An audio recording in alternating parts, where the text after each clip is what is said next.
As protests continue in the national capital over the civil services aptitude test, UPSC aspirants today met the Congress Vice President Rahul Gandhi.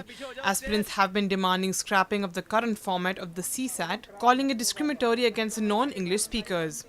The protest intensified after the UPSC issued admit cards for the preliminary entrance exam, and the agitators tried to march towards Parliament last week, which resulted in a scuffle between them and the police. Exclusively talking to NNI's UPSC Student Union head Shyam Sundar Pathak said that they have asked Rahul Gandhi to raise the issue in Parliament. Rahul ji का बहुत सकारात्मक रुख था।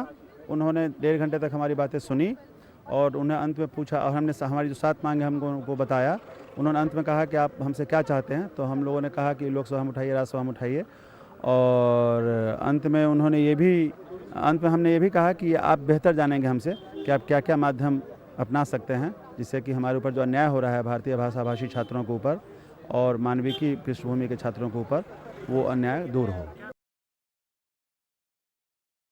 हाँ, 7 मांगे हमारी पहली है कि जो सीसेट है, सिविल सर्विसेज में प्रारंभिक परीक्षा में जो जनरल स्टडीज़ का पेपर 2 है वो हटाया जाए, क्योंकि उसमें एक तो पहली बार योग्यता का पैमाना भाषा बना दिया गया है, जबकि पहले योग्यता का पैमाना होता था विषय वस्तु का ज्ञान, तो इसको हटाया जाए।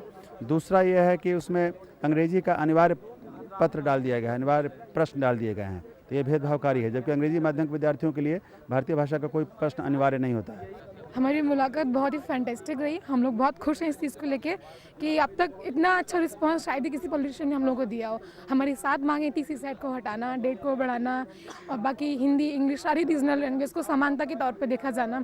और उनमें से काफ़ी सारी मांग ऐसी थी जो राहुल गांधी ने बहुत बारीकी से समझी। इतना शायद ही किसी पॉलिटिशियन ने हम लोगों के साथ किया हो। बहुत अच्छा रिस्पांस दिया, उनसे मिलकर काफ़ी खुशी हुई। और उनका जो रिस्पांस था वो ये था कि वो अपने लेवल पे पूरी कोशिश करेंगे हम लोग की बात संसद में, मीडिया में, सबके सामने लाने के लिए। बच्चों के काफ़ी विरोध के बाद एनएसवाई इन सपोर्ट में खड़ा हुई। जंतर मंतर पर हमने धरना दिया, इनके जहां आंदोलन चल रहा है वहां जाकर मिले। हमें लगा कि ये मुद्दा काफ़ी बच्चों छात्रों से जुड़ा है, इसे हमें सपोर्ट करना चाहिए। इस चीज़ के संबंध में राहुल जी के पास एक डेलीगेशन किस लोगों को हम लेकर गए थे। राहुल जी ने 1-1.5 घंटे लग इनकी बातों को सुना और बहुत ही बारीकी से इनकी चीज़ों को समझा। इसके बाद आने वाले दिन में हम तय करेंगे हमारा क्या स्ट्रेटजी रहेगा। सरकार हमारी बात को नहीं मानती है तो हम क्या आंदोलन करेंगे। जब तक इनकी बातों को नहीं माना जाता, छात्र सेटिस्फाइड नहीं होंगे, एनएसवाई इसके लेकर खड़ी रहेगी। Powered by NNIS.